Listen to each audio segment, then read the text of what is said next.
곧 밝게 하소서. 이 세상 고락가 주 뜻을 본받고 내 몸이 의지 없을 때 큰 믿음 주소서. 아멘. 시편 40편 1절.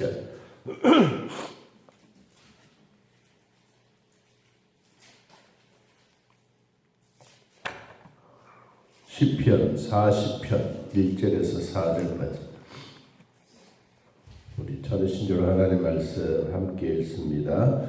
내가 여호와를 기다리고 기다렸더니 귀를 기울이사 나의 부르짖음을 들으셨도다. 내가 나를 기가 막힐 웅덩이와 수렁에서 끌어올리시고 내 발을 반석 위에 두사 내 걸음을 견고하게 하셨도다. 새 노래 곧 우리 하나님께 올릴 찬송을 내 입에 두셨으니 많은 사람이 보고 두려워하여 여호와를 의지하리로다. 여호와를 기다리고 교만한 자와 거짓에 치우치는 자를 돌아보지 아니하는 자는 복이 있도다. 아멘. 다윗은 위기 속에서 구원받음에 대한 고마움과 감사함을 드리고 있습니다. 다윗만 오늘 성경에 나오는 기가 막힐 웅덩이 수령에 끌려 올리고 이런 말씀이 있는 것처럼 사람들에게는 누구에게나 이러한 위기가 찾아옵니다.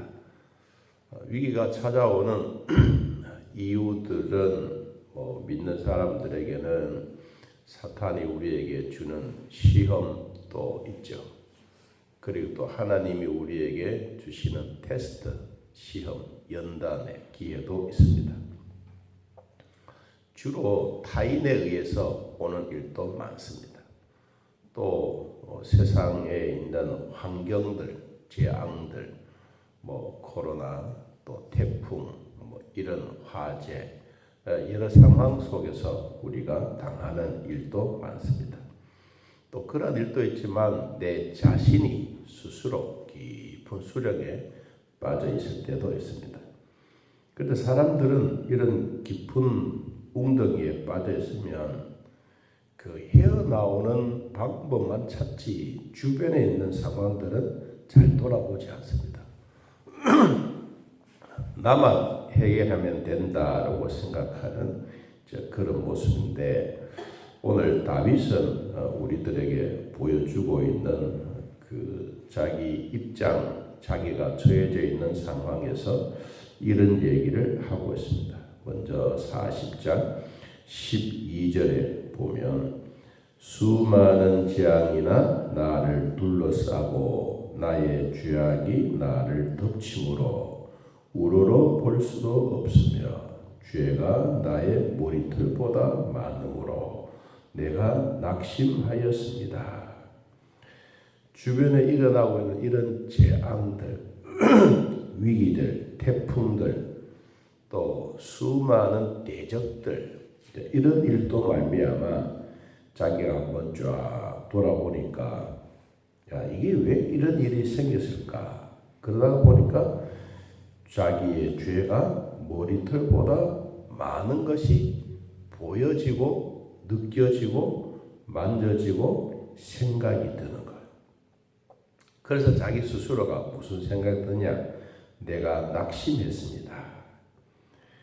여호와여 은총을 베푸사 나를 구원해 주십시오. 여호와여 속히 나를 도와주십시오. 내가 아무리 이런 얘기를 한다 할지라도 내 주변에 있는 사람들은 15절에 나를 향하여 하하하하 하며 조소하는 자들이 자기 수치로 말미암아 놀랍게 해 주십시오. 다윗이 자기가 머리털보다도 더 많은 죄악들을 돌아보면서 내 인생이 왜 이럴까라고 생각하고 있는 동안에 다른 사람들도 나를 보고 조금이라도 깨달았으면 좋겠습니다. 16절 주를 찾는 자는 다 주 안에서 즐거워하고 기뻐하게 하시며 주의 구원을 사랑하는 자는 항상 말하기를 여호와는 위대하시라 하게 해 주십시오. 주를 찾는 자, 믿음에 거하고 있는 자, 어려운 환경 속에 있더라도 기가 막힌 웅덩이, 수렁에 빠져 있다 할지라도 하나님, 주님 안에 있는 사람들이 즐거워하며 기뻐하게 해 주십시오. 참 다윗이 생각하고 있는 면이 깊다는 것. 우리 사람이 살아가는 일에 다윗만 밥 3그릇 먹겠습니까? 우리도 똑같은 상황. 다윗만 이런 어려움이 있었겠습니까? 우리에게도 이런 어려움이 있습니다. 자, 그런데 다윗이 생각하고 있는 면은 조금 다릅니다. 어떤 게 다르냐? 자, 다시 돌아가서 1절 내가 여호와를 기다리고 기다렸더니 귀를 기울이사 나의 부르짖음을 들으셨습니다. 기다리고 기다리는 것. 하나님은 우리를 어떻게 기다리느냐? 이런 위기 속에, 재앙 속에 머리털보다도 더 많은 죄악들을 볼 때 주변에 있는 사람들이 나를 조소하고 조롱하고 이러한 일이 있다 할지라도 나는 하나님을 기다리고 기도하고 또 기다리고 있습니다. 그러면서 하나님은 나의 기도에 부르짖음에 응답해 주셨습니다. 어디에서 응답해 주셨느냐? 나를 기가 막힐 웅덩이, 수렁에서 나를 끌어냈습니다. 기가 막힐 웅덩이. 우리로 말하면 큰 입장에서 보면 이 아브라함이나 요셉이나 이런 분들도 다 생각하지 못했던 기가 막힐 웅덩이가 있습니다. 아브라함도 갈대아 우르에서 하나님이 부르셨을 때 아버지가 우상을 만들고 또 아들도 우상을 팔고 이러한 일을 보고 있던 하나님이 그를 끄집어내요. 갈대아 우르에서 불러내어 하나님의 백성으로 하나님의 지시를 했던 그 아브라함처럼 요셉도 자기 형들에게 팔림을 당할 때 물 없는 구덩이에 빠져서 형 좀 살려줘. 아무리 고함을 쳐도 주변에 있는 사람들은 자기 동생이 아버지로부터 주었던 도시락을 먹으면서 희희낭낭하는 고놈 자식 잘 됐다. 네 같은 놈 살아서 뭐하냐? 막 이렇게 하다가도 자기 큰 형이 와서 보니까 없는 것을 보고 다시 끄집어내주고 그러지 않습니까? 여러분, 우리 인생도 기가 막힐 웅덩이가 누구에게나 있습니다. 자, 이 웅덩이는 시편의 23편에는 사망의 음침한 골짜기, 죽음의 골짜기도 우리에게 있습니다. 자, 이런 한 일이 있을 때 하나님은 수령에서 기가 막힐 웅덩이에서 두루박으로 우리를 물을 끌어올리듯이 주님이 우리를 끌어올려 우리의 기도를 하나님이 듣게 하셨다. 이 어마어마한 이야기. 오늘날 우리들도 이 수령 속에 빠져 있을 때 예수 그리스도의 생명의 줄로 우리를 잡게 하고 우리를 그것을 쭉 끌어올리게 만들어 가고 있습니다. 그분이 바로 뭐냐? 내 발을 반석에 두사 내 걸음을 견고하게 했습니다. 자, 이제 조금이라도 수령에서 빠져나오면 우리 입에서 뭐가 나오느냐?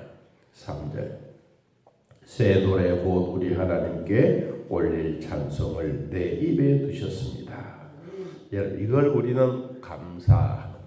하나님이 내 입술에 찬송을 주셨다.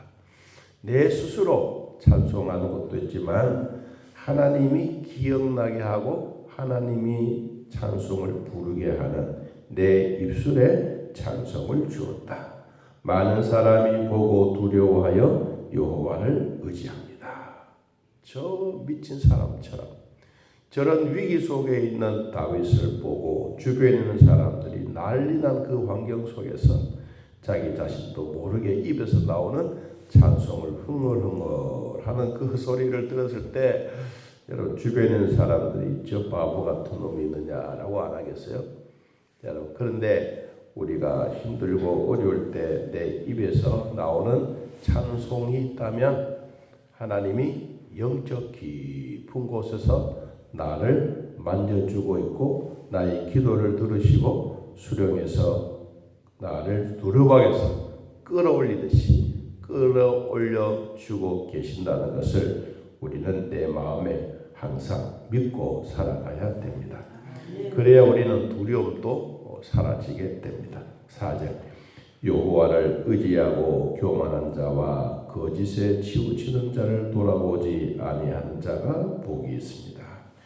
하나님을 의지한다. 앞에 1절에서 기다리고 기다렸다. 이 말이 같은 단어로 쓰여졌는데 한 번만 기도하는 게 아니에요. 한 번 하고 두 번 하고 자꾸 계속 같은 기도 제목을 하는 거예요. 여러분 우리가 뚫어질 때까지 한다. 뚫어질 때까지. 될 때까지 한다.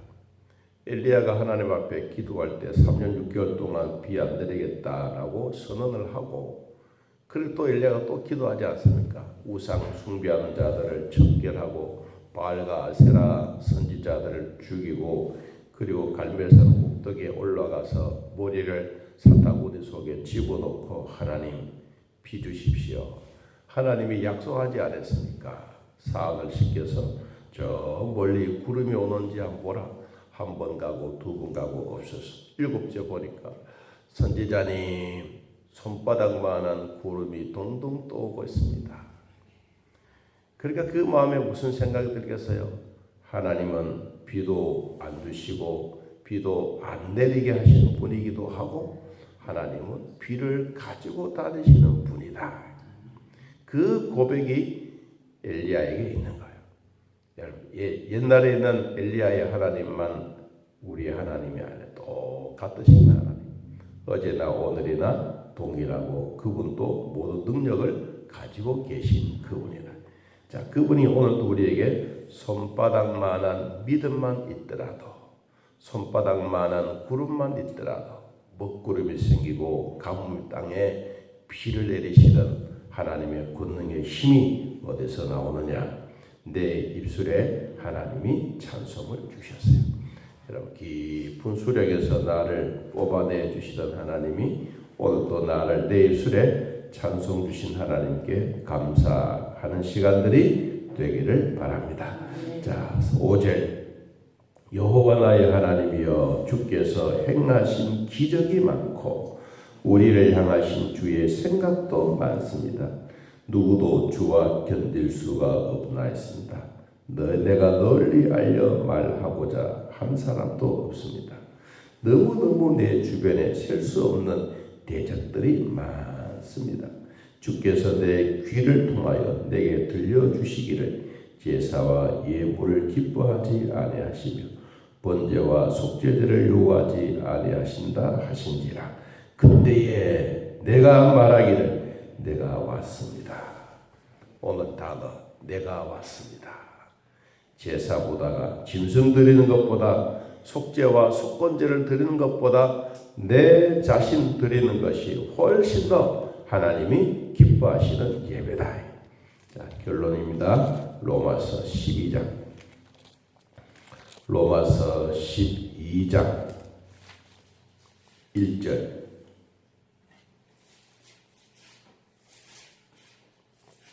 우리는 어떤 예배를 드려야 되냐? 로마서 12장 1절. 그러므로 형제들아 내가 하나님의 모든 자비하심으로 너희를 권하노니 너희 몸을 하나님이 기뻐하시는 어떤 제사? 거룩한 산 제사를 드리라. 이는 너희가 드릴 영적 예배니라. 아멘. 짐승 수천 마리 보다가 내 자신 드리는 것 더 기뻐. 내가 어느 곳에 있더라도 거룩한 예배 드릴 수 있는 이것 하나님이 기뻐하신다. 오늘 다윗이 이런 고백한 것처럼 그때에 내가 말하기를 내가 왔습니다. 하나님 내가 왔습니다.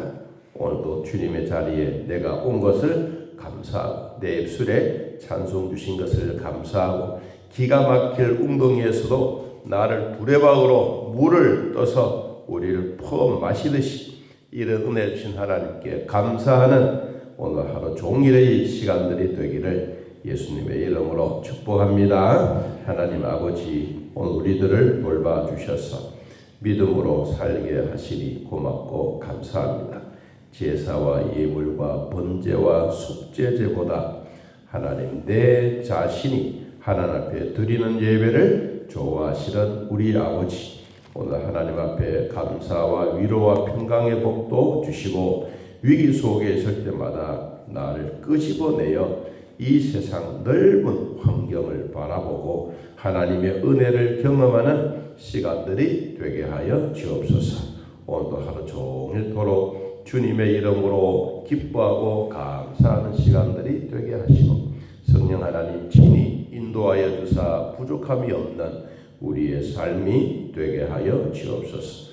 암 수술 후에도 또 다리 수술 후에도 우리의 삶에 터져대서 하나님을 바라보는 아름다운 마음들 주님 기도하는 그 마음들 주님이 받으시고 기다리고 계시던 주님 내가 부르짖는 기도 듣기를 원하시던 주여 한마디의 기도 내가 여기 왔습니다. 이 말만 하더라도 하나님은 기뻐하시는 오늘 하루의 삶이 되게 하시고 주님 우리 온 몸을 만져 깨끗하게 낫게 하시고 먼저 우리의 정신과 영혼을 맑게 하여 주셔서 하나님을 똑똑히 바라보고 확실하게 바라볼 수 있는 이런 은혜로운 시간들이 되게 하여 주옵소서. 예수님의 이름으로 기도하옵나이다. 아멘. 하늘에 계신 우리 아버지여 이름이 큰 기억임을 받으시오며 나라의 마옵시며 뜻이 하늘에서 이루어진 것 같이 땅에서도 이루어지이다. 오늘날 우리에게 일용할 양식을 주옵시고 우리가 우리에게 죄진 자를 사하여 준 것 같이 우리 죄를 사하여 주옵시고 우리를 시험에 들게 하지 마옵시고 다음 악에서 구하옵소서. 내 나라와 권세와 영광이 아버지께 영원히 있사옵나이다. 아멘. 자 이렇게 얻으겠습니다.